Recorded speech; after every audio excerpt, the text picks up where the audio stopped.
We link up with the gang, gang, gang. OG, I draw up the play. Henny, he go get the cake. Then we link up with the gang, gang, gang. OG, I draw up the play. Henny, he go get the cake. Then we link up with the gang, gang, gang. OG, I draw up the play. Henny, he go get the cake. Then we link up with the gang, gang, gang. OG, I draw up the play. Niggas don't know what to think. Thought I get money, you change. What you thought we was the same? Still stay away from them clones.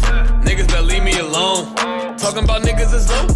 Run with niggas who don't know you. Whoa, I make that zagging when city to city. You niggas not hot in your state. If it was money to get a hit Henny, we get it and never complain. Same go for the gang, and we split it up all the same. I can't really eat, let's stay straight, cause we go way back in the day. My day ones from back in the day, they still hang around me today. You wanna come round us, you can't.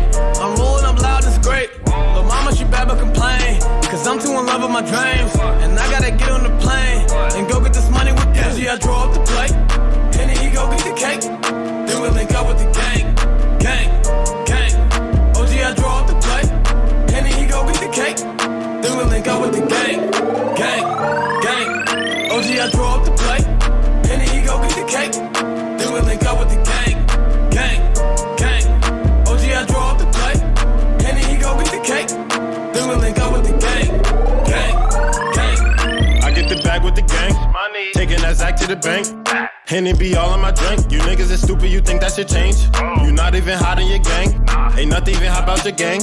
You niggas be lying about same. Be posting them pictures of guns for the fame. Niggas just look at me different now. Say that's your man, but he a clown. Don't fuck around with the fuck arounds. Little nigga, you should cut it out. Me and my niggas take different routes.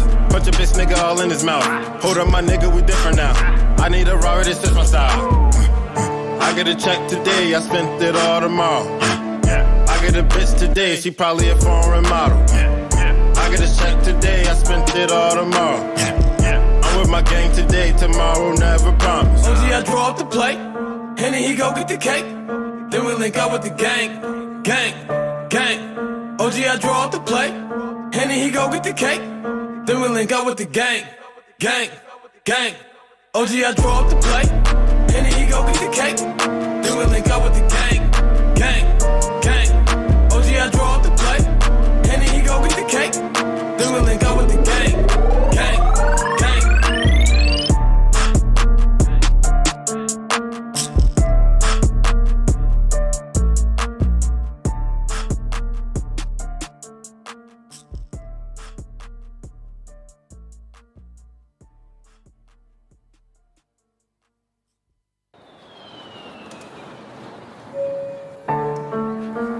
Your attention, please.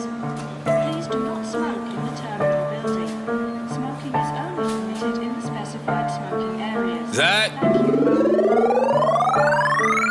OG, I draw up the plate, and then he go get the cake. Then we link up with the gang, gang, gang. OG, I draw up the plate, and then he go get the cake. Then we link up with the gang, gang, gang. OG, I draw up the plate, and then he go get the cake. Then we link up with the gang, gang, gang. OG, I draw up the plate, and then he go get the cake. Then we link up with the gang, gang, gang. OG, I draw up the plate. Niggas don't know what to think. Thought I get money, you change. What you thought we was the same? Still stay away from them clones. Niggas better leave me alone. Talking about niggas is low. Run with niggas who don't know you. Whoa, I make that zagging when city to city. You niggas not hot in your state. If it was money to get a hit Henny, we get it and never complain. Same go for the gang, and we split it up all the same. I can't really eat, let's stay straight, cause we go way back in the day. My day ones from back in the day, they still hang around me today. You wanna come round us, you can't. I'm rolling up loud, it's great. But mama, she bad but complain, cause I'm too in love with my dreams. And I gotta get on the plane, and go get this money with them. OG, I draw up the plate, and then he go get the cake. Then we link up with the gang, gang, gang. OG, I draw up I think I'm cute. I know I'm sexy. I've got the look that drives the girls wild. I got the moves that really move them. I send chills up and down their spines. I'm just a sexy boy. I'm not your boy toy. I'm just a sexy boy. I'm not your boy toy. I make them hot. I make them shiver. They just get weak whenever I'm around. They see me walk. They hear me talk. I make them feel like their God ain't real. I'm just a sexy boy. I'm not your boy toy. I'm just a sexy boy. I'm not your boy toy. That mic flip though. Hands off the merchandise.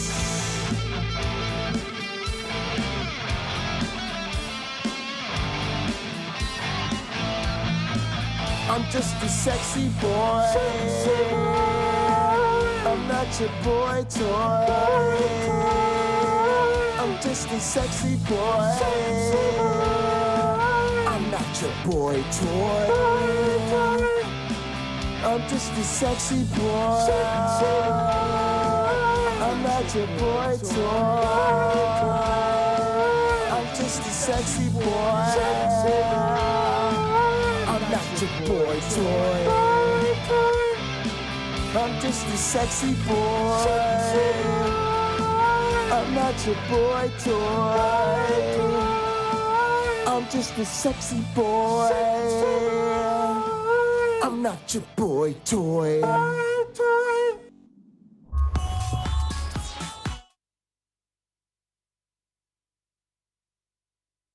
Welcome everybody to another edition of the Pocket Locker Podcast. I am your host with the most, all the way from the East Coast. And as always, folks, I am in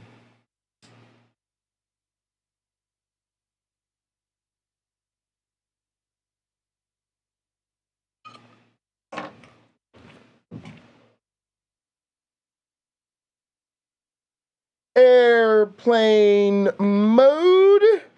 Folks, we've got another exciting program lined up for you. Actually, we've got a whole evening of streaming lined up for you. We're going to do a little Pocket Locker podcast here. Then around 8 p.m. Eastern, my motorcycle club, the Sacred Death Motorcycle Club, we're going to be trying to make some money and have some fun. So I'll probably stream that around 8, and then maybe later on we'll even do a casino stream. Maybe do some racing late night. Please do, if you enjoy the content, like the video, subscribe to the channel, share the content with your friends. Also, be sure to subscribe to the co-host and mods down in the description, including Gin and Truth, my one black friend, Stephanie Helms, Maya, Nitty. Y'all already know how to take care of the gang. All right, folks, let's go ahead and jump on into it. Y'all already know how we get things started. Go ahead and greet your neighbors, check in, make sure everybody's doing okay. It's time to catch a vibe. Please raise your glasses and hold on to your asses. Through him, with him, in the unity of the flying man. All glory and honor is yours who flied for our sins forever and ever. You may drink.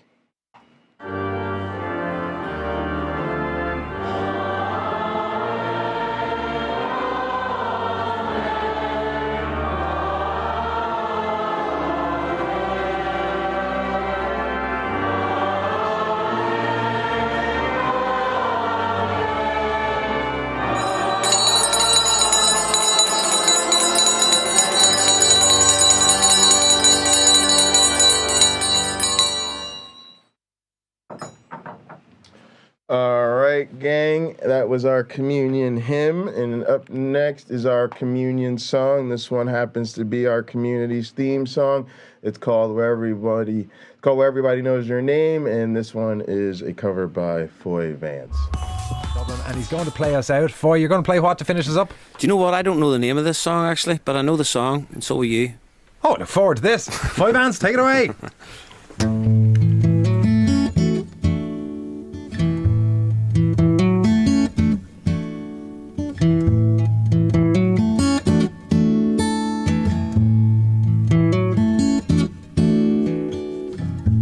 Making your way in the world today takes everything you got. Taking a break from all your worries sure would help a lot. Alright, I got my man AR Wouldn't you first. like to get away? Sometimes you want to go where everybody knows your name. And they're always glad you came. You wanna be where you can see troubles are all the same. You wanna go where everybody knows your name. Well, all those nights when you got no lights. Alright, Caterpillar was third, who also paid 5,000 too.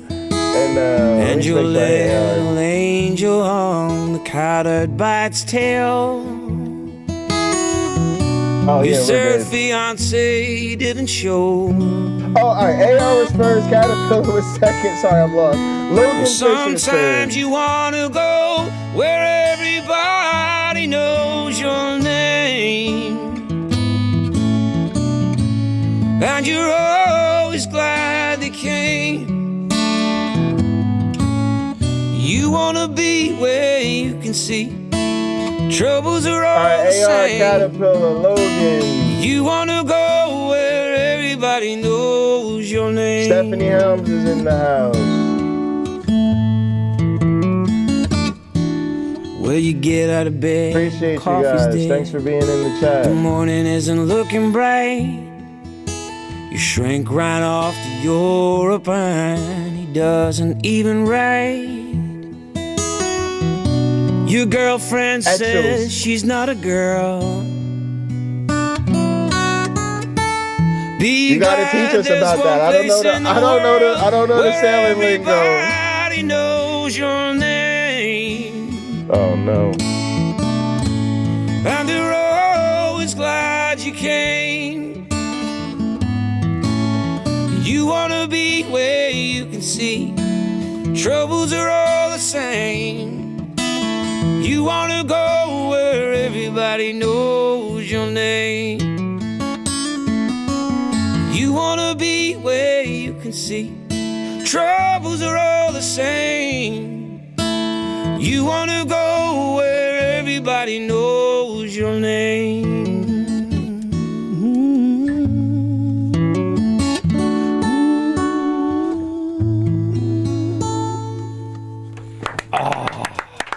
Foy Vance. Most common word coming in by text, Foy, is goosebumps. Believe it or not, we've had that repeatedly across the whole series. If you want to see Foy Vance's cheeky grin when he says, All right, gang, let's go ahead and get to it now. I gotta just admit, Joy Reid has just been killing me softly with her song lately. We covered her post the other day, her social media post about how the right wing is after all of us.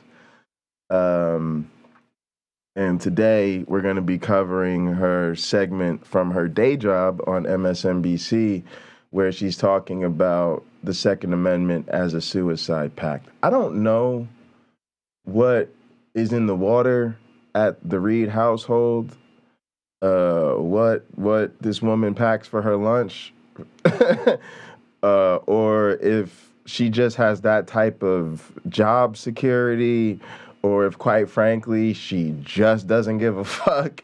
But to me, she's been pretty base lately as far as mainstream media figures are concerned, and it is refreshing to see,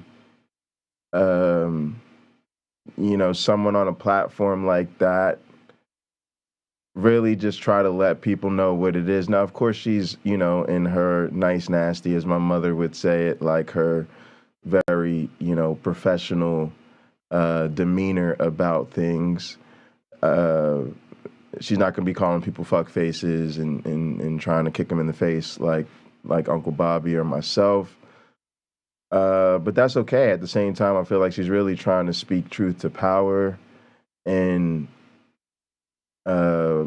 probably just as importantly, speak truth to a very wide audience. And so it's just been refreshing. Like Joy Reid just lately, just hearing her has just been incredibly refreshing. Like, she's on point. Let's go. And then, we have so much fun with those a million questions atheists can't answer or whatever. But I decided to have some fun with another one of those videos. I know every few months I need to queue one of those up for my one black friend or for Uncle Bobby. Make that a thing. But, every once in a while I want to take a shot at them. I had one that popped up on my feed on my list. So we're going to go ahead and do that. What do we got here? Y'all know me. I'm ready to do this. So we're gonna try this out, y'all. You know what I'm talking about? Ding ding ding. Let's get into this thing.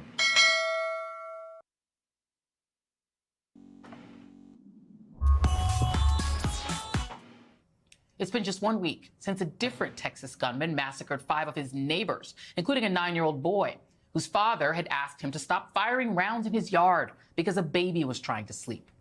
And the Allen, Texas mall attack is the deadliest attack of the year since the ballroom massacre that left 11 people dead in Southern California. So this is what America is now, everywhere, but especially in red states. Per the CDC, the states with the highest gun death rates are all red states, with the exception of New Mexico, while the lowest gun death rates are found in blue states. But let's face it, we are all literally on a Russian roulette lottery, just waiting for it to be our turn to run screaming from gunfire. And if you manage to not get dead in a mall, at a restaurant, in the Walmart or another store, at a concert, at church, in school, in 3rd grade, in high school, or in college, or even inside your own home, consider yourself lucky. Because America is a shooting gallery. Again, especially the red states. And all that Republicans have to offer for this state of constant terror are thoughts and prayers. One Texas lawmaker even doubled down on it. After all, God works in mysterious ways. God works in delirious ways, y'all already know. Prayers aren't cutting it. Prayers are not preventing the next mass shooting. What is your response to that criticism? Oof. Well, those are people that don't believe in. I don't think people heard MSNBC heard what these people are saying on MSNBC. Prayers are not preventing the next mass shooting. Prayers are not preventing the next mass shooting. I mean, does that not sound like some fucking Christopher Hitchens counter apologetics right there? Like, I'm like, MSNBC, y'all are just sprinkling a little bit of seasoning into the stew. But why don't you go ahead and just make this thing spicy? You know what I'm talking about? It's enough of us that want the heat that we could carry you through this thing. Y'all don't gotta sprinkle it in. Go ahead and go throw a few more dashes in there. Hit it with a tablespoon. Trust me, we can handle the flavor. What is your response to that criticism? Well, those are people that don't believe in an almighty God who is absolutely in control of our lives. I'm a Christian. I believe that he is. And I know people want to make this political, but prayers are important, and they are powerful in the families who are devastated. Yeah, I hope right everybody's now. enjoying the weather today. It's nice to hear. And here's the response of Dean Cain, former actor, and let's face it, the worst Superman, who also sits on the board of the NRA. the premier death merchant in America, in that it owns, lock, stock, and barrel, an entire political party whose members have been trained to love guns more than they love your or even their own children. Kaine tweeted in response to the Texas mall shooting, quote, "I prefer dangerous freedom over peaceful slavery." What? A perfect encapsulation of the NRA and Republican point of view. I just have to say something about this too, which is I just don't care. I don't think there's anything sacred to me about the Constitution. I just don't care. To me, it was written by slave owners who did not understand that women and men were equal. I just, nothing about them indicates that they are the minds to lead our times. And this whole thing is very religious to me, right? Like, it's similar to the infallibility of the Bible to insist in 2023 that we must uphold the vision of the quote-unquote founding fathers. I mean, that is just the most patriarchal,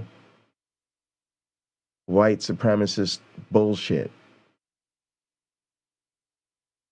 I don't care. Isn't the real American dream to have a democracy that is continuously made anew according to the will and needs of the people at the time? To me, all of America is on some Make America Great Again MAGA bullshit when you insist that the intellectual,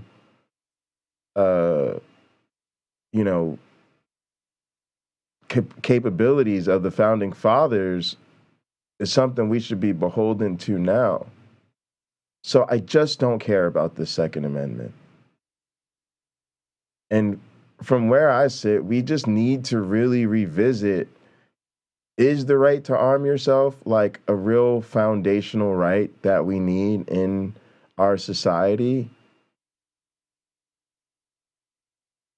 I gotta even speak to it like from the empirical perspective, right? Like, I'm all about doing experiments, but at some point you have to acknowledge when your experiment isn't working.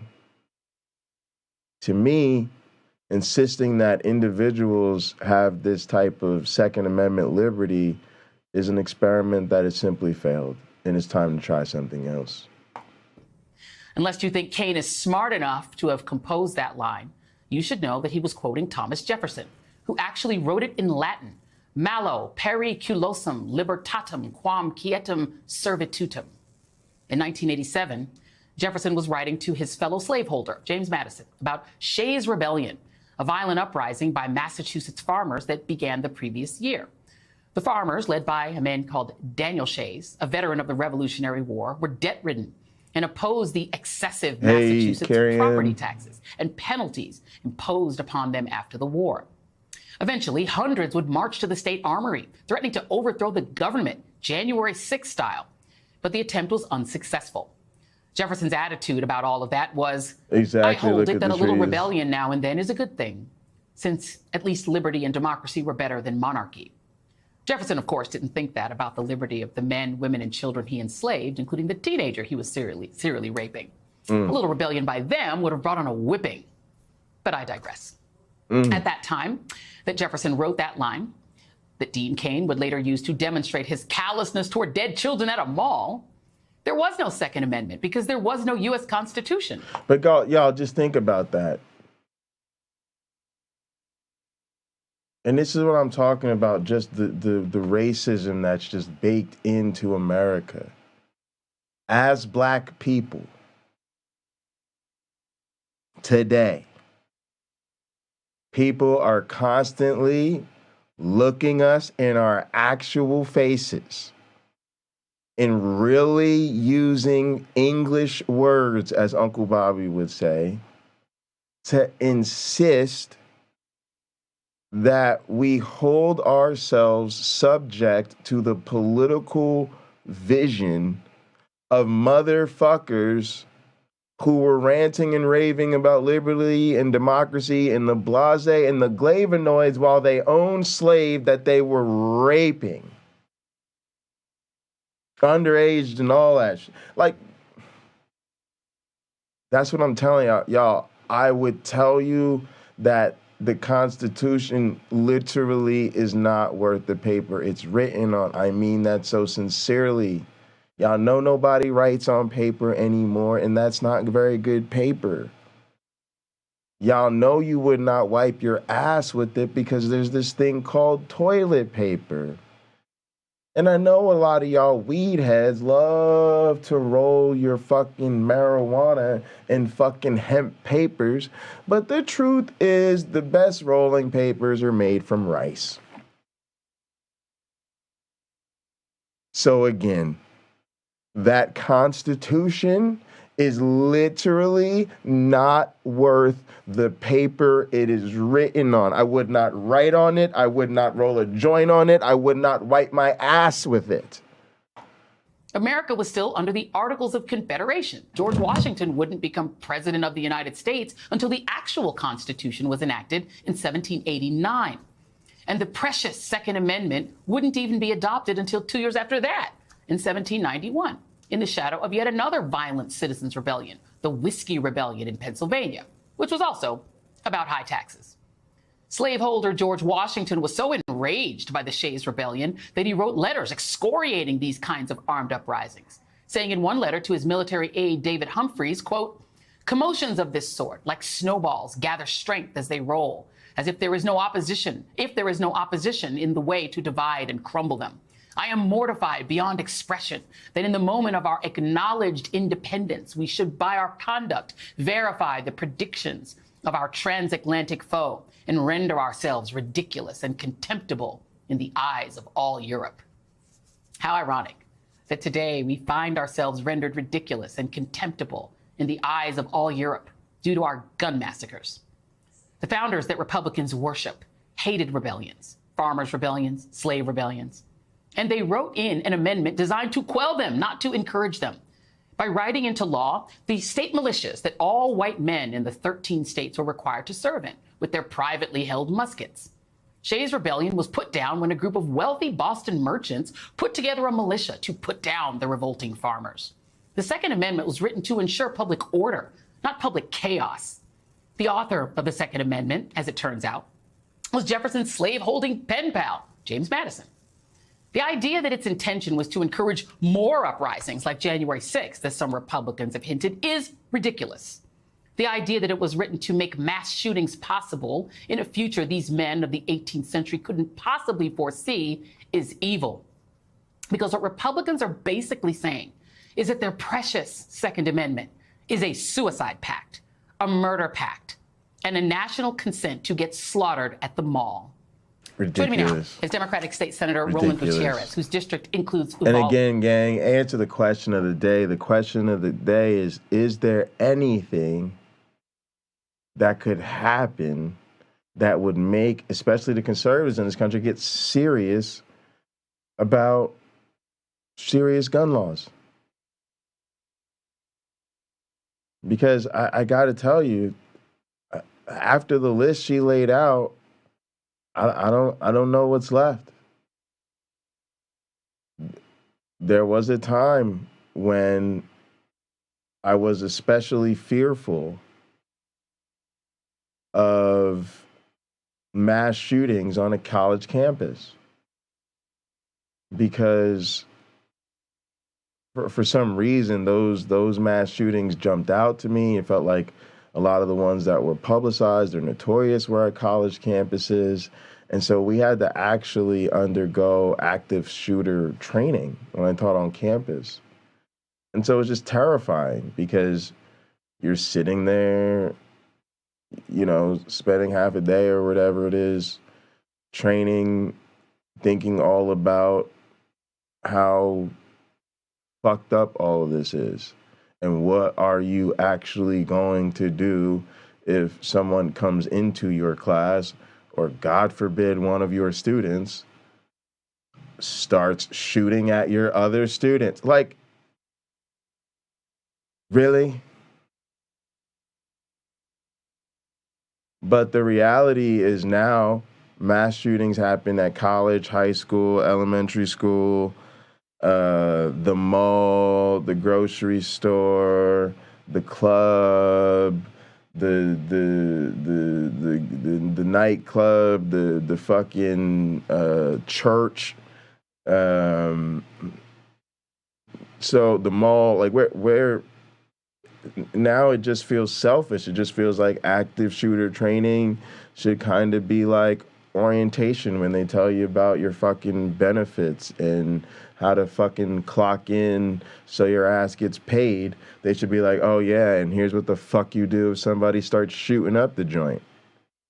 Because I can't think of a sector of society that can actually presume that there won't be a mass shooting at this particular place of business.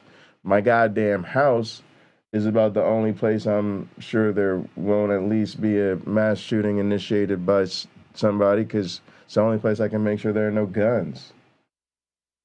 But this shit is crazy, yo. Site of last year's elementary school mass shooting.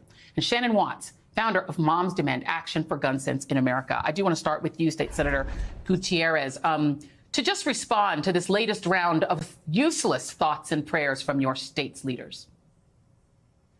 Well, thank you, Joy, for having me. Listen, I think that we've all just had... Crystal, I'm with you. I can't see what it would be at this point.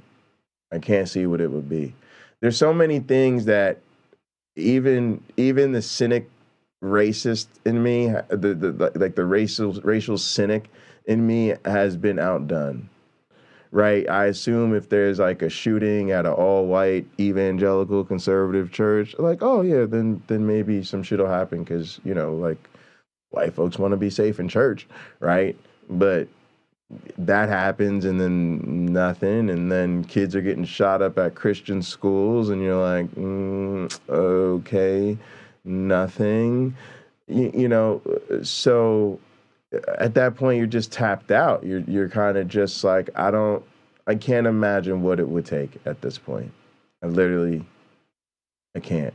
Especially because there's a religious, again, adherence to just solving the gun problem with more guns. Look, I'm gonna be honest with you. I've been involuntarily committed to a hospital before. I'm not allowed to own a firearm. This is the one issue people are gonna have across the board gonna have a real hard time with me, because I'm really not in the habit of fighting for other people to have rights I don't have, especially when people talk in a way that make it very clear that they're totally comfortable excluding people like me from this right, in complete disregard of how much people like me, being a black man with a disability, are so much likely to be the target of break-ins and gun violence and all the reasons everybody else gets to carry heat for.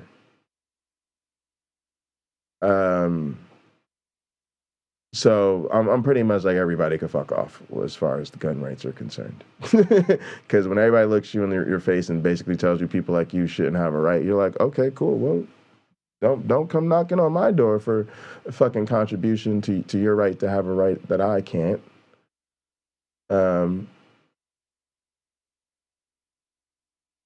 But I just don't get the logic here. Like I don't get how people genuinely think everybody getting strapped up is somehow better. And what's crazy about all this to me, the reason I mentioned my own situation is to say, setting that aside, it just makes no sense that if you look at what our actual response to these mass shooter events is we politicize them ultimately to provide leverage for less restrictive gun laws. If you look at the laws that we've become aware of passing since this time, we don't hear a lot about the background checks that we need and red flag laws and all of this shit, but we do hear of states going, oh yeah, now you could just conceal carry without a permit. Oh yeah, we're just gonna get rid of the age restriction. Oh yeah, you could just go to a gun show and just grab a fucking AR-15. Oh look, we got congressional people who take pictures with their AR-15s and their children have junior AR-15s.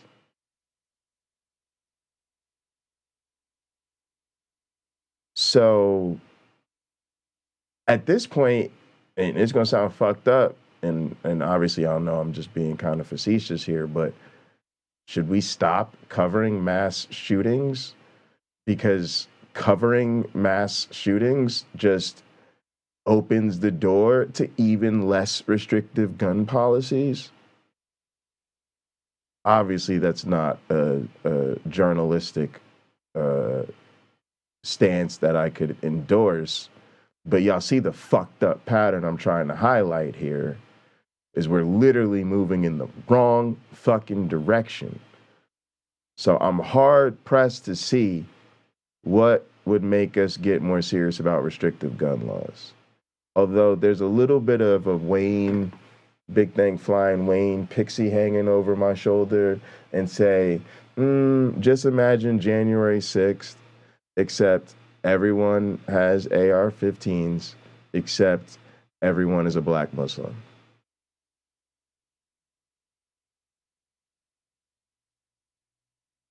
Then we'll see. We'll see. That's one fucking, we would see. I don't know. Had enough with the prayers. We want count on racism to pull through for us here. We want to get something done because that's what the citizenry across this state and across this nation deserve. We're living in a state of chaos right now, and it's chaos that has been wholly created by Greg Abbott, Dan Patrick, and others. They have created a system in place over the last 10 years or so where we have a loose and lax system of gun laws. There really are no gun laws in Texas, not the kind of gun laws that Shannon Watts and others would like to see. The kind of gun laws that Republicans pose are how to give access to more militarized weaponry in the state of Texas. In point of fact, we've gotten very far this year in that we've got a good bill that got out of the House today. Sadly, I don't think it's going anywhere. We need to stop praying and we need to start doing something about this.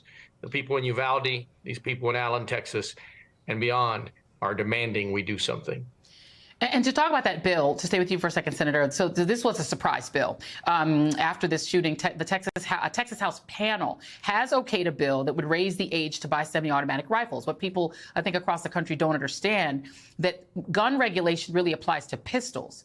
If you want a rifle, even if it's a semi-automatic rifle, basically the civilian equivalent of an M16, you can just buy one, at like the sporting goods store or like a pawn shop. So you don't think that modest bill out of the House can pass through the Senate or the full House? Well, sadly, as you just said, Joy, we have an age limit on handguns. We have no age limit on AR-15s.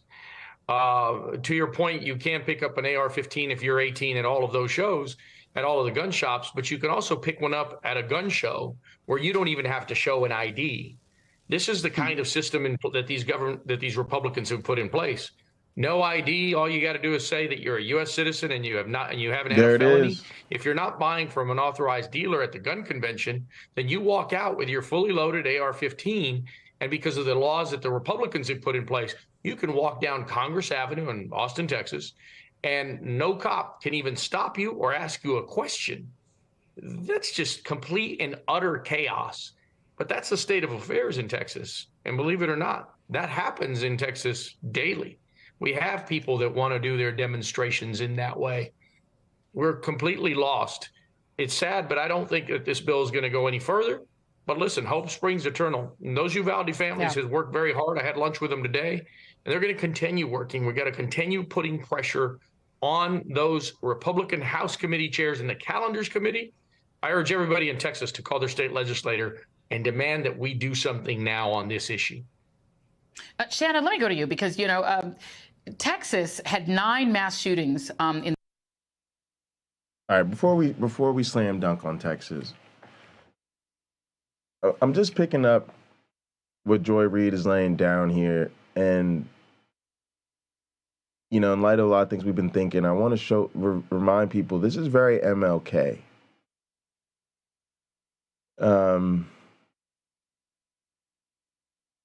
Part of what Martin Luther King insisted upon was a dramatization around the rhetoric of justice. And I think when people hear that term, they think of exaggeration. You exaggerate a situation because you're fear-mongering and you want people to panic. So you're describing circumstances in a way to play on people's emotions by blowing things out of proportion. And I think what he was speaking of was the exact opposite. There are situations that are happening that we have to do the disservice of speaking about using our common everyday language in a sense like it's a normal conversation. We might be talking about the weather. We might be talking about sports. We might be talking about a relationship. Oh, we just so happen to be talking about social justice. And there's a way in which our ordinary language and tone betrays us. And so he wasn't talking about taking a minor situation and using major language to overblow it. He was talking about taking situations that are life and death, that are of extreme importance, that you cannot even adequately put into words, but recognizing needing to filter down into words requires you to do your best to bring that heightened sense of urgency, because words will always undersell the reality. And when you get fucked up and you start playing the politics of civility, and, you know, we got to have these conversations like we're talking about, you know, what you'd like off the brunch menu. We got the game fucked up because we're talking about people's lives. And we're not impress-uponing people the crisis-like nature of the situation.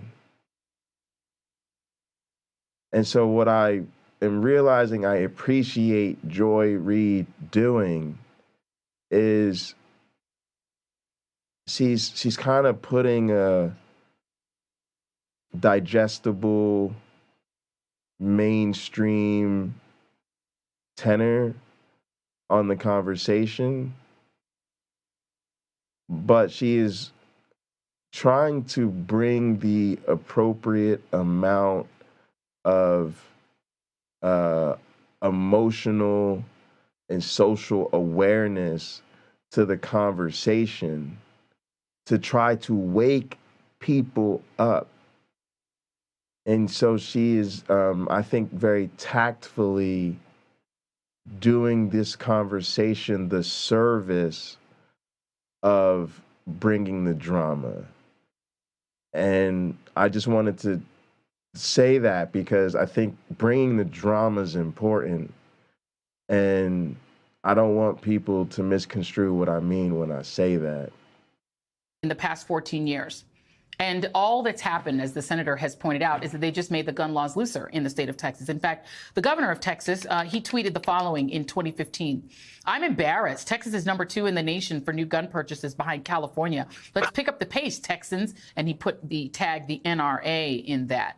And to that point about the AR-15, I mean, if more guns made the state more safe, as you have tweeted, Texas will be the safest state in the union. It said it is the massacre capital of the world, not just the United States. Eugene Stoner, who invented the AR-15 in the late 1950s, and this is what his family said, had no interest in civilians using his invention, according to C. Reed Knight, who considers Stoner his mentor. He looked at this thing as only for the military side of the house, Knight said, adding that Stoner would have been horrified by the idea that he invented the tool of all this carnage in the schools. This was invented for the military, and yet if you have a mind to do a mass shooting, you can pick one up on your way to the mass shooting without any background check. Your thoughts on the fact that that is the state of affairs Republicans would like to continue forever? I also want to introduce a term most of y'all have probably heard of, but just in case we're going to spell it on out for you. SWAT. SWAT is a really important word. For those that aren't familiar with American terms analogy, SWAT, S-W-A-T, stands for Special Weapons and Tactics. It's important because we acknowledge that in order to use certain potentially harmful and destructive, lethal weapons and tactical techniques, one needs to have extra special training above and beyond what we require of people in law enforcement. And so the way I see it is law enforcement requires more regulation, more training, more batteries of assessment and more enculturation. Right? You shouldn't just be able to show up and go through fucking police academy in a city you're not from. There should be a fucking program for you to fucking get familiar with that city, know who's who are the major players, what are the neighborhoods like, make sure you understand the foods and because that's part of the problem, right? You need to look a city in the face before you have, potential authority over those people, not after. And so to me, then the question just becomes, what is a special weapon and tactic? Part of what I'm for in the global police reform is I'm on the side of almost considering at this point, given our history, because everything's about context to me, I'm almost for considering all guns forms of a special weapon. Because for most of the routine policing people do, there's almost no reason for them to have access to lethal force.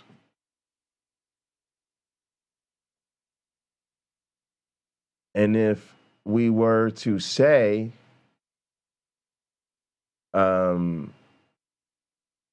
that they need to have a ton of extra training to, have clearance to actually even carry a service pistol, I'd be 100% for that because, again, I don't think you need a service pistol to enforce traffic laws. Now, if you're going to tell me because of the ubiquity of people owning guns, I'm like, see? We should handle the ubiquity of people owning guns first. But anyway, even if I'm going to give that game away and say that cat's out of the bag so, police can with the proper training, continue to carry service pistols.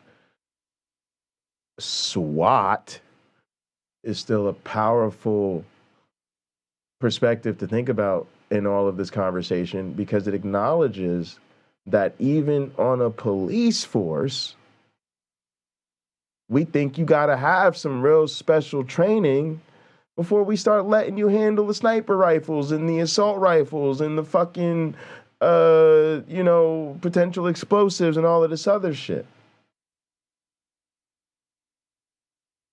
And you got to go through hella training in the military to get your hands on that shit. You got to go through even more probably than you got to go in through law enforcement. Because you about to deal with war for real, for real.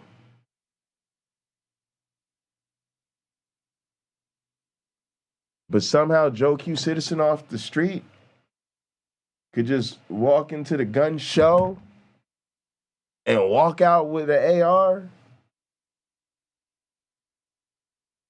That doesn't make sense, y'all. Y'all know the conclusion already. We should at least treat it like special weapons and tactics, where to go above a certain basic self-defense pistol and a hunting rifle or whatever the fuck, you got to go through some shit. At least more shit than you got to go through to fucking drive a goddamn tractor trailer. At least more shit than you got to go through to drive a goddamn car or motorcycle.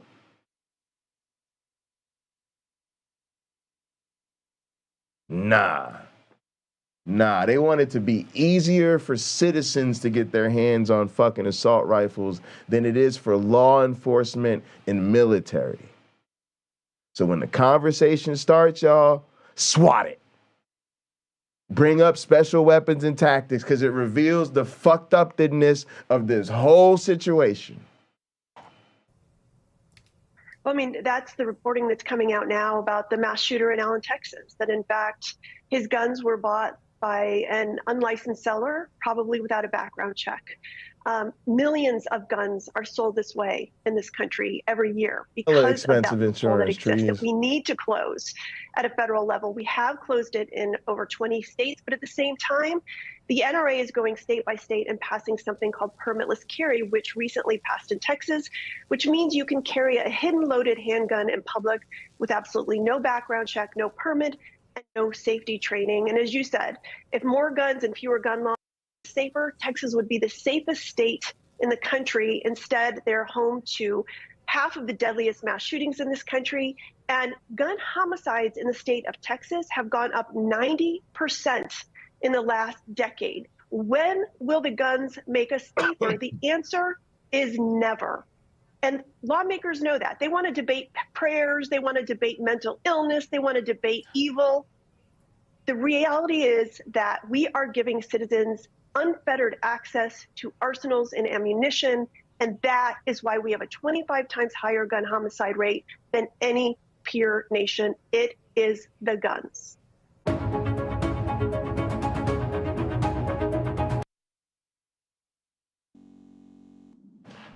Yeah, I like I said, y'all can see, like, I just got to say that for mainstream media, for MSNBC, for, some shit that my parents and grandparents are probably watching, Joy Reid be just laying it on out there like, this is what it is, y'all. So like I said, I don't know if she just has that type of job security. She don't give a fuck. She got some based ass producers or what. But I mean, sometimes they do their thing. There's obviously a lot of problems with platforms like MSNBC and CNN and all this type of shit. But between her socials and some of her real journalistic pieces, like, Joy Reid is on it. Also, that last voice there said something that struck me. When are the guns gonna make us safer? I say this about Christianity, right? Like, when is Christianity gonna make Christians better people? right? We're constantly hearing about the moral objectivity and their moral superiority and all of this shit about, and it's like, okay, but why are y'all consistently dehumanizing people and on the wrong side of history, literally every single issue ever? Right? Like, it's the same thing. When are the guns going to make us safer? Never. When is a person being faithful? When is being a Christian actually going to make Christians better people? Never. It's so obvious. All right, look, let's go ahead and get into the main event of the evening. We're just going to have a little fun with another one of these. I think it's another atheist responding to a cartheist with the questions that atheists can't respond to. So we're going to have some fun with this, and then we'll get ready for our Sacred Death stream. Don't forget to like the video, subscribe to the channel, do all the below the video things. Appreciate y'all. In this video, I'm going to give you the 3 questions that you can ask an atheist to make them stumble, to make them shut up, to make them realize that they don't know what they're talking about. Well, seeing as how atheism is predicated on the idea that belief in a god or gods is unwarranted due to insufficient evidence to support that claim, unless these 3 questions you're going to ask actually lead to some evidence that a particular god exists, then I'm not exactly sure how you intend to demonstrate that atheism is incorrect. Another thing that I have to point out is that it's not really about atheism being incorrect or correct, because in order for atheism to be incorrect, you would first have to demonstrate that your God exists. So the real question is atheism justified? And given the evidence we have at hand, yes, it is. Because the one thing that atheists always love to bring up. All right, that was really good.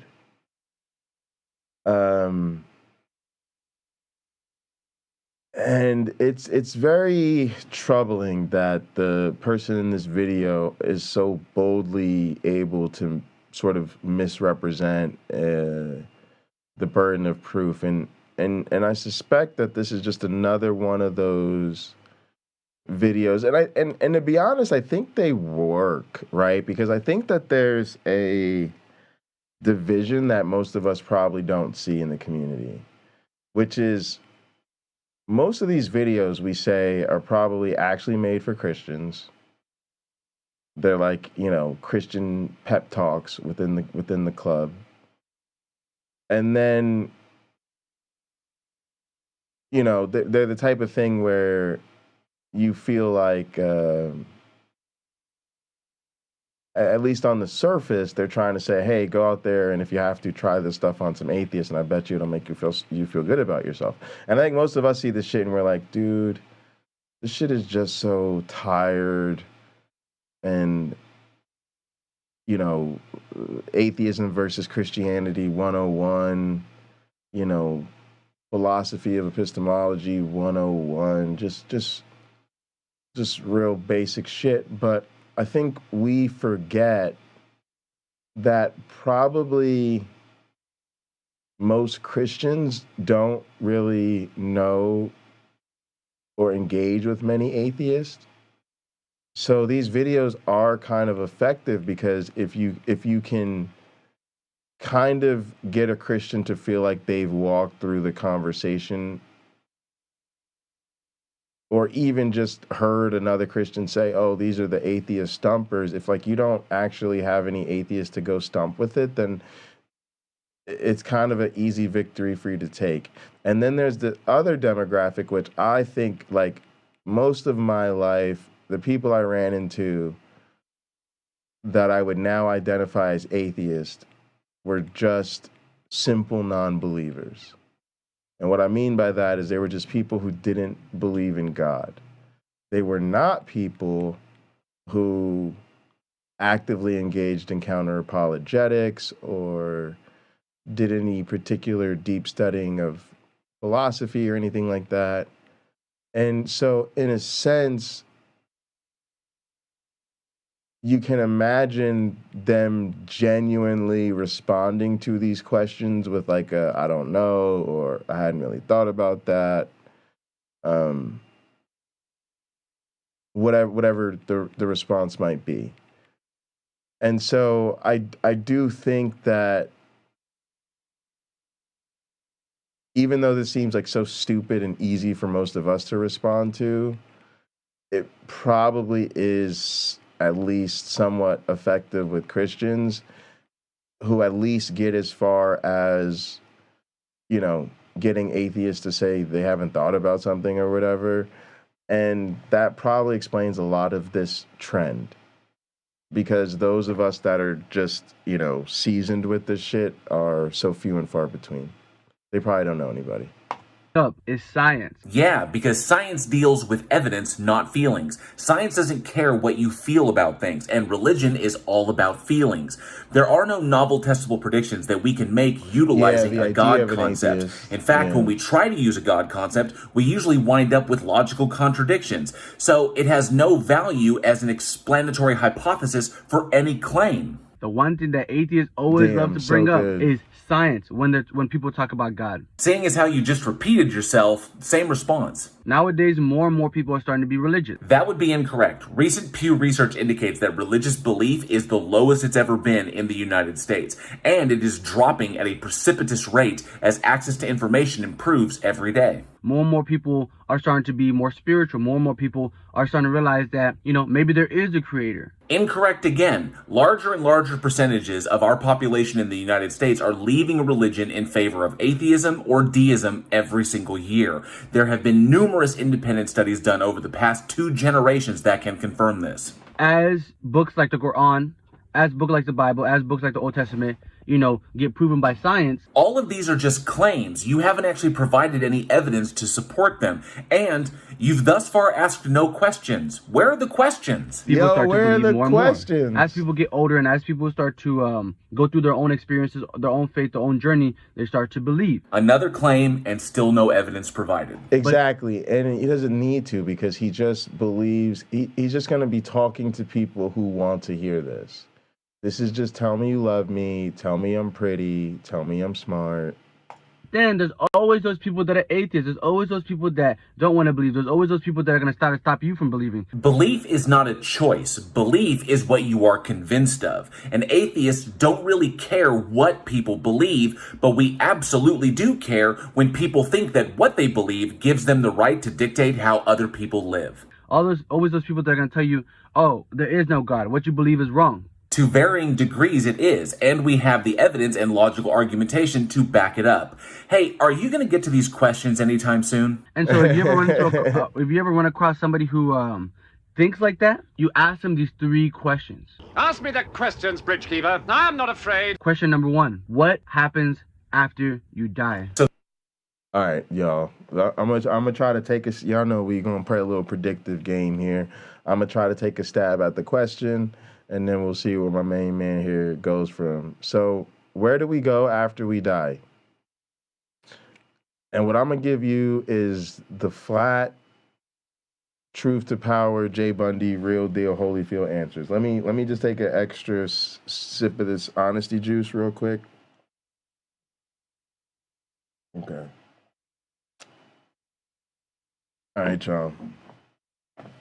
Y'all, this is my channel, y'all. I'm gonna say some shit that I wouldn't even say if I was having a debate or something with this, but we're gonna keep it all the way real. Where do you go after you die? Fucking nowhere. That's what death means, you fucking moron. Finally, it's over. Finally, it's over. I wish Christians would stop trying to take the sweet, sweet relief of death away from me. I finally get to stop listening to fucking assholes. Fucking morons like this. I don't have to fucking think forward to eternity spending with a fucking asshole God made in the... Oh my God. Nothing fucking happens. Where you going? Nowhere. It is just the dumbest conversation. But beyond that, y'all, it's not just stupid. It reveals how pathetic believers are. Because at the end of the day, they can't defend their claims. They have no goddamn evidence. All of their fucking philosophical arguments fall flat on their faith, and they're left with appeals to emotions. But again, they can't root and establish the benefit of their faith in any real emotions in this lifetime. So they have to immediately jump to the unknowable of, well, what happens after death. Like, they can only win if we're playing a game that's impossible to play, that literally no one else is invested in winning, because the stakes are what happens after you're dead. It reveals that believers are so emotionally pathetic. And I mean that seriously, bless their hearts, right? You kind of feel bad for them because they're just not fully formed people. And they've been convinced that they're going to win this ultimate prize that will alleviate all their pain and suffering, but they're not going to get to collect till after they die. It's really pathetic. But the answer to this question is nothing, nowhere. This is fucking stupid. And like Uncle Bobby would say, grow the fuck up. So this would be a question best answered by the evidence, and the evidence indicates that nothing happens after you die. Science cannot tell you what happens after you die. Yes, it can. Respiration ceases, your blood pressure bottoms out, your brain ceases to function, and you're dead. And then you decompose, and your constituent elements get cycled back into nature. That's it. It's as simple as that. It's Science cannot tell you what happens after you die. There's a bunch of guesses out there. No, there is your assumption that something exists after a person dies for something to occur to. An understanding of the current advancements in neurophysiology and neuroscience eliminates the possibility of a soul. So the best answer is that which comports with the evidence, not your feelings. There's a bunch of people that think they know. Feelings. Nothing but feelings. It's funny how they're always like the conservative assholes who are always talking about facts don't care about your feelings and, you know, claiming that everybody else is so emotional, but they literally refuse to live in reality. But science cannot prove what happens after you die. Science cannot tell you there's an afterlife. It does. Because there is no evidence for an afterlife. Because no evidence exists, then why would science claim that an afterlife exists? There's no after. The claim of an afterlife is your claim. And gang, it's just a logical contradiction. Like the true response is like, that nothing, because that's what death means. Death means life is over. That's literally the definition of death. The processes that make you alive have stopped being processed.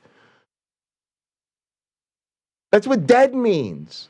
And that's what I mean. Like, we're literally, I want to like, just like shake these people into reality. Like, what do you mean? Like, stop. Thus, the burden of proof is on you.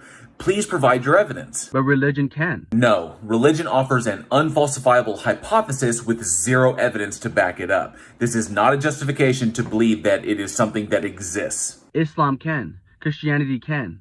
Okay? So it's one of those things where an atheist is going to tell you, oh, you know, there's no such thing as God. God doesn't exist and stuff like that. And be like, okay, no problem. Well, if it's no problem, then why ask the question? What do you think happens after we die? I already answered that. Apart from the decomposition of your corpse, nothing at all. Remember, the claim that something else exists is your claim. Thus, the burden of proof is on you. Feel free to present your evidence at any time and claim your Nobel Prize. Do you think it's just nothing? Do you think it's just, oh, you were here, now you're not? Do you think it was just, oh, once you existed, now you don't? Yes, there is nothing to indicate otherwise, and it doesn't matter that you don't like that. Science doesn't care about what you believe, it only cares about what is true. And if that is the case, why would you not believe or have faith in a higher power or an afterlife? Because the evidence indicates that it's not true, and I am interested in true things. That, and I have no need for an afterlife or anything else that religion offers. Because if you lived a horrible life here on earth, and then, like I said, there's nothing more to it, then why would you not want to believe? Why would you not hope that there's more? Why would you not want there to be more? Why? This is nothing more than an appeal to consequences. Yes. Unfortunately, the truth is some thinking. people do live very tragic and sometimes very brief lives, and it's very sad. But that doesn't mean that feelings are more valid than truth or the facts. All it really means is that it's up to all of us as a species to try our best to improve the situation for everyone else.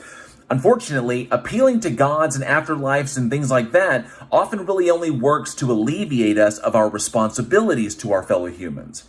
So that's one question down. What do you got next? The second question you can ask any atheist is, what happened before the Big Bang? We don't precisely know, but we do have a good working hypothesis. But I think we all know where you're going to go with this question. What happened before the Big Bang?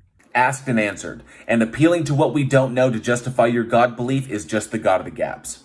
So scientists still do not understand the Big Bang. Incorrect. We have a very good understanding of Big Bang cosmology, and it's confirmed by the novel testable predictions that we've made in applying that theory to our further understanding of the universe. Pretty much it's like the universe cannot be created, or the energy in the universe cannot be created or destroyed. Everything is, is fixed.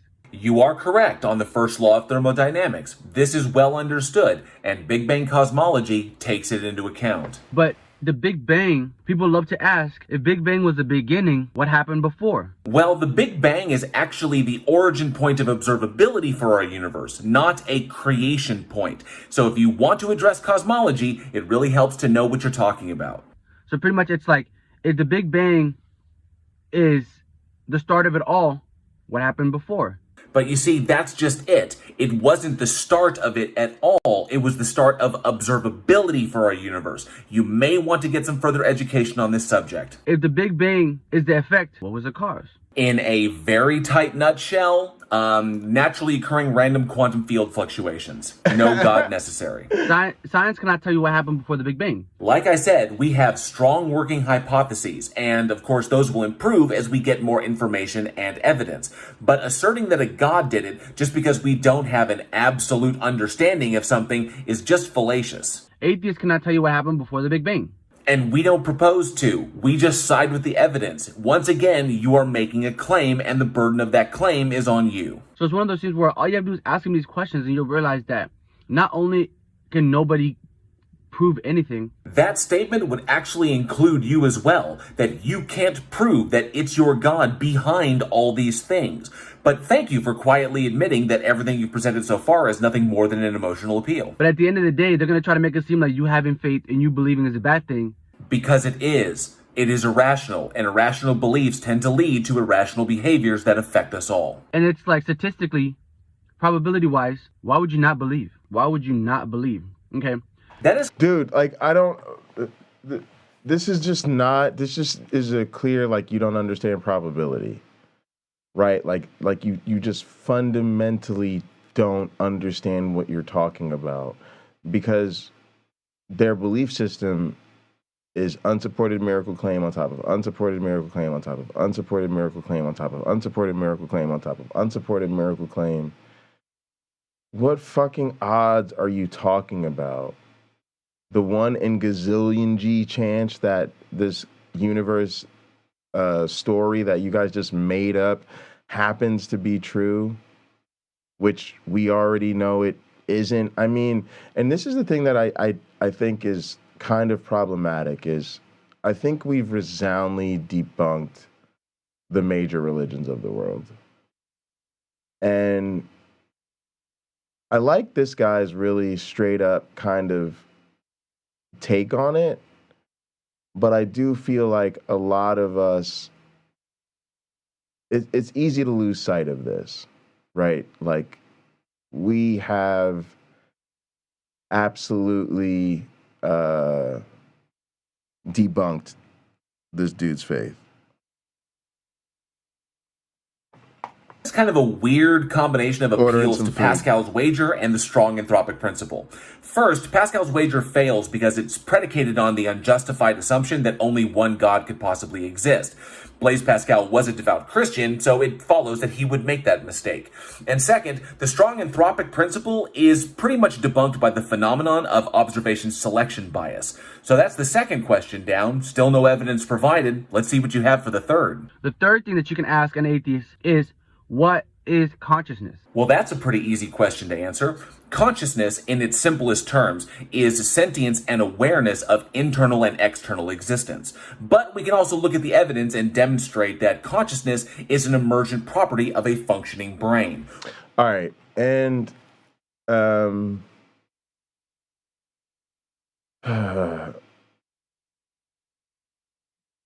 the also kind of real answer for a lot of us is, I don't know. I don't care. You don't know. And you don't care. Right? Like, it's very frustrating because, don't get me wrong, most of us are actually capable of giving the explanation he gave. Like, it's an emergent property of brains, and it just, is a pretty understandable, evolved sense of individual agency, that,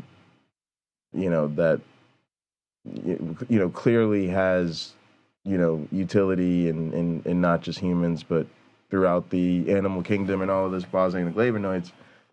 But this idea that you should have to explain consciousness in order to tell somebody you don't believe in their God is wild. And the funny thing is, nothing about their faith explains what consciousness is either. It's literally just them trying to throw a boogeyman at you to go, ooh, and then you go, oh my God, I'm so intimidated because I never thought about where consciousness comes from. Ergo, there must really be a God. Again, like, I don't know even how I feel about these questions. Like, on some level, they are fun because it's really fun to hear the stumpers that Christians think they've come up with, when all they've come up with is questions that make us just go like, you're not very good at this, are you? But it really almost humiliates me as a former Christian, because it's like, I can't believe I used to be a Christian. It's embarrassing that the apparently seriously devout Christians who are actively engaging in defending the faith just can't come up with anything better than what I honestly think the average, like, 12th grade non-believer can address at this point. Once the brain ceases to function, the capacity for consciousness ceases. Science still does not know what consciousness is. Sure it does. I literally gave you the scientific definition of consciousness. Yes, consciousness is acknowledged to be a subjective first-person phenomenon, and science itself is an objective third-person endeavor. But there are still many pieces of evidence and novel testable predictions that we have collected over the centuries of studying consciousness that have allowed us to come to a pretty solid conclusion about what consciousness is. Until you have more evidence to add to the subject, anything you propose is pure speculation. Meaning, if an atheist is telling you, oh, this is why you shouldn't believe, oh, this is why you shouldn't have faith, oh, this is why you shouldn't believe that there's a God. The existence of the phenomena that we call consciousness is absolutely no reason to believe in a God. Be like, do you even know what consciousness is? Yes, we do. I literally gave you the definition. Do you even know why you think the way you do? Do you even know why you feel the way you do? Yes, to both questions. I think and feel the way I do due to myriad external influences. Influences that include my personal interpretations of stimuli, the influences of my parents, my peers, the society I live in, and my overall education. This, of course, is a neurophysiology question and goes to how the brain develops pathways in response to stimuli. And that process is unique to every human being, which is why consciousness is a phenomena that is subjective to each individual. The purpose of science is to find what we can determine to be the truth among all those subjective experiences, and novel testable predictions are what help us to do that. And if you can't explain it, would you rather have faith in something where science 80% proves? No, faith is deeply problematic. Faith can be misplaced without you knowing it. Faith can be manipulated without your knowledge. Faith is demonstrably feelings-oriented, which is how people can change denominations and even entire faith organizations. It is literally the worst tool that you can use in determining what is true. Or would you rather just not believe at all and just be a pessimist? Well, yeah, this whole pessimist thing is problematic, but also, let's just be clear, I actually think philosophical pessimism is a pretty tenable position. I think one of the poisonous indoctrinations of religion is perpetual optimism. And I even notice how it plays out in like secular communities where, you know, like at the end of the day, people just feel this obligation to like, I don't know, spin optimism. And again, I don't have a problem with it because I also think that there's a mechanistic benefit. Like, I'm dealing with moving, for instance, and moving is a very frustrating, stressful, and discouraging process. At the same time,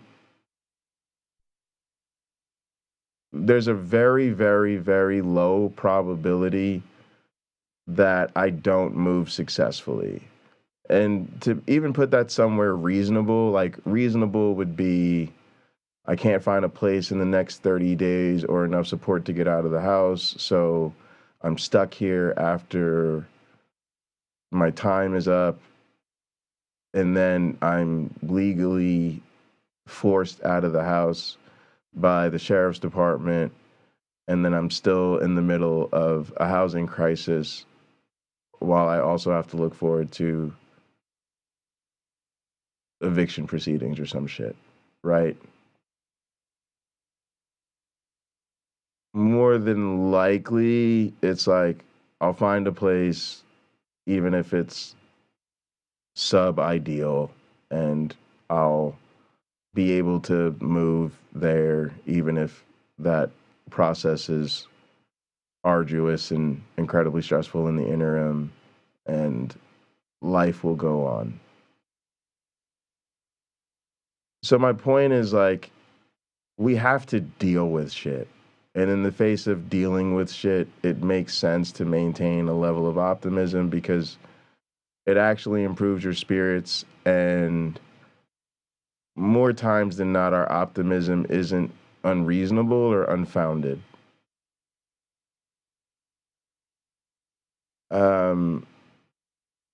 But I do think compulsory optimism is a problem.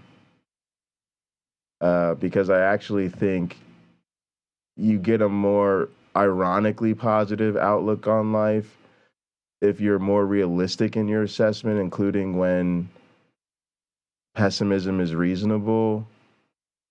So, for instance, I'm pessimistic about the possibility of finding a similar housing situation to the one I have now in St. Paul, because, or where I'm trying to, or one of the places I might move to, because there's such a huge difference in the housing markets. But being pessimistic about that allows me to be realistic about that and then move forward, either staying local where I might find more space for my money, for instance, or making that move and accepting that I can find a nice place, but it will require me to downsize.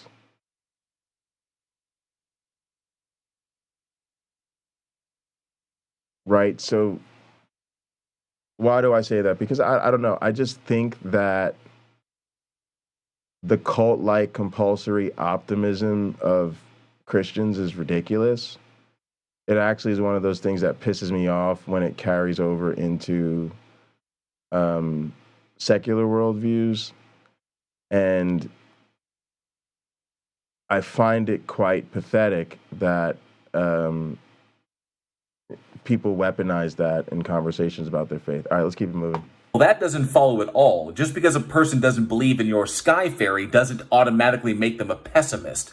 And being an atheist doesn't lead to pessimism. In fact, studies show atheists are often more happier and content than theists. And that's because we don't have to constantly deal with the cognitive dissonance that results from trying to reconcile the faith with reality. Or would you rather just not believe at all and just be an atheist? Technically, if you don't believe in a god, you are an atheist. In fact, we're all pretty much atheists by default until we're suddenly confronted with God claims. And if the goal is to believe in more true things than false things, and you upgrade your avatar with chips and you use the Stream Avatars extension, so the link that just dropped that says Stream Avatars extension, you want to go to that one. Overall be happier and more productive in our lives and in our societies, then yeah, be an atheist. It is, after all, the most intellectually honest position that one can take. Even though the universe is fine-tuned. It isn't. This has been debunked. One thing goes wrong and everything's not the way it's supposed to be. The claim that everything is supposed to be a certain way is just your incredulity talking. The universe is the way it is currently because of the fundamental forces. If these forces change, we would merely have a demonstrably different looking universe, and life itself would also look demonstrably different. The Earth is in the Goldilocks zone. Ah, but it won't be forever. Everything is so fine-tuned. Physics is so fundamental that if you change one thing, everything collapses. Incorrect. We can actually hypothesize an infinite number of presentations in which the variables of the four fundamental forces could be presented. Many of these would collapse in on themselves, but not all of them. And when you muck with the fundamentals, you change the very foundations of things like chemistry, which means in these alternate possible universes, life simply wouldn't look like it does in this universe. So do you mean to tell me that everything just happened by chance? Everything just happened by accident? No, everything just happened oh by my luck? God. While I disagree with your emotional terminology because of the unnecessary baggage that's attached to it, for the sake of argument, yes, that's what the evidence indicates. I'm sorry you don't like that fact, but unless you choose to arbitrarily deny reality, then you must reconcile this with your worldview. Okay. So it's one of the things like I say, you just ask atheists. And random, and there's all, and they mean, the Christian means random, like in this derogatory sense of,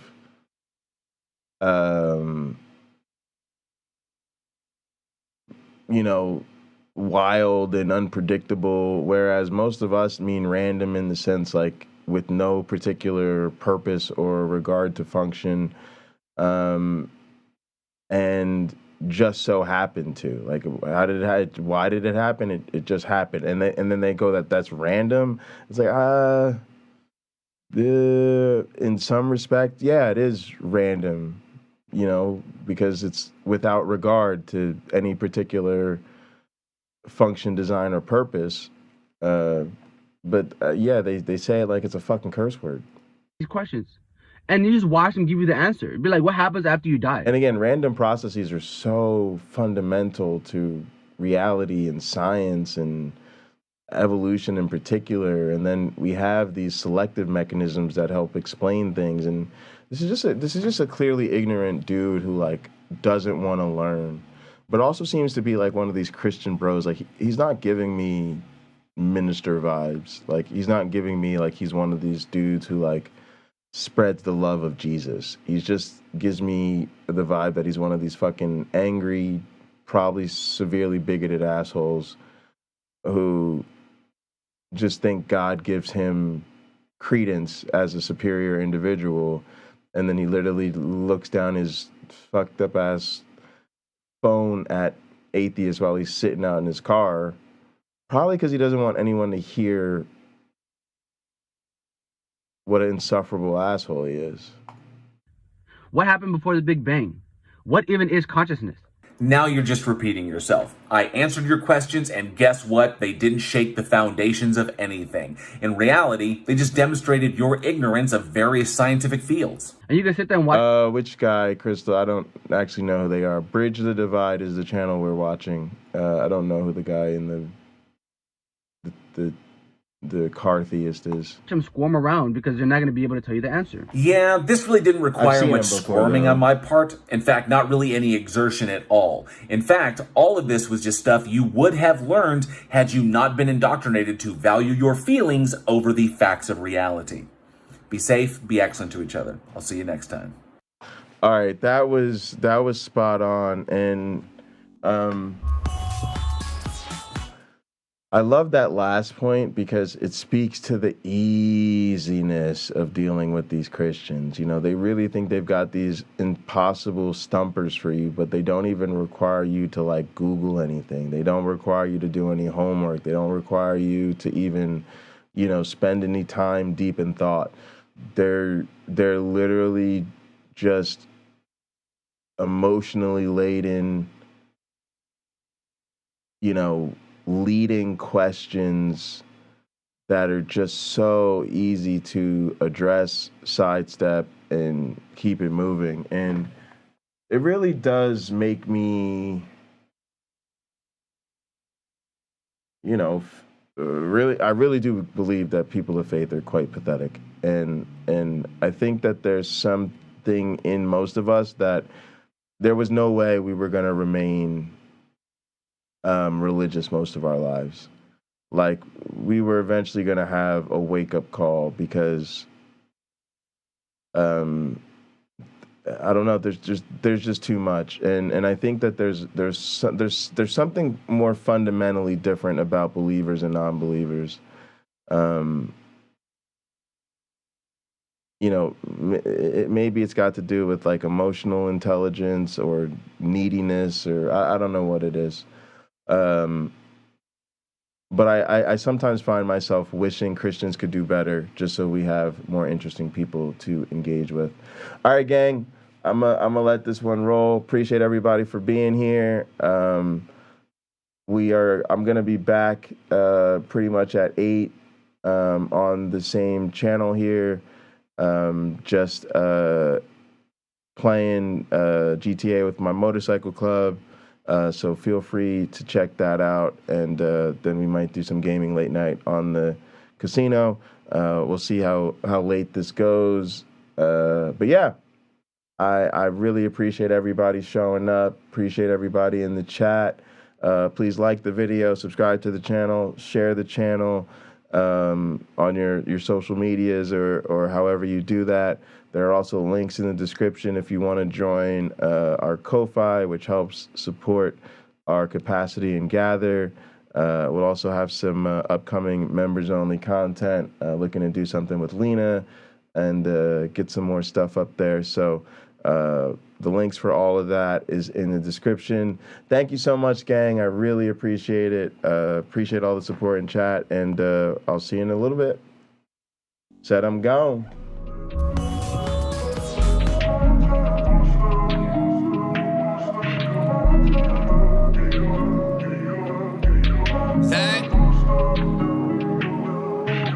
Why she wanna leave me alone? Saying all I do is wrong. No rights when they been left turns. Playing that she gotta let it burn. Saying that the hell's not a home. Sunshine cause she heard it all before. Sometimes she don't wanna be alone. Most times she don't want me gone. She don't know I try my all. She don't know I sprung in the sun, but I'm going in the winter, so we good to the fall. Remember how I told you I get it and I win. Now I'm got it, you ain't answer my call. Wonder if I've been moving too strong. Maybe I just been moving too boss. Really hate when the feeling get lost. Nowadays she just dodge my calls. In the game throwing laws like Paul. Young legend Miss John like Wall. And I wish you never met like Call. Dick game lay it down like law. Made plans but you canceled them all. I was just trying to splurge in the mall. Now I'm home stacking bread till you call. It's time to roll. She trying to slide. We smoking Zah. Stop acting shy. Cause you a demon when I get between your thighs, girl. You like my rib, you know I need you by my side, girl. It's time to roll. She trying to ride. We smoking. Stop acting shy.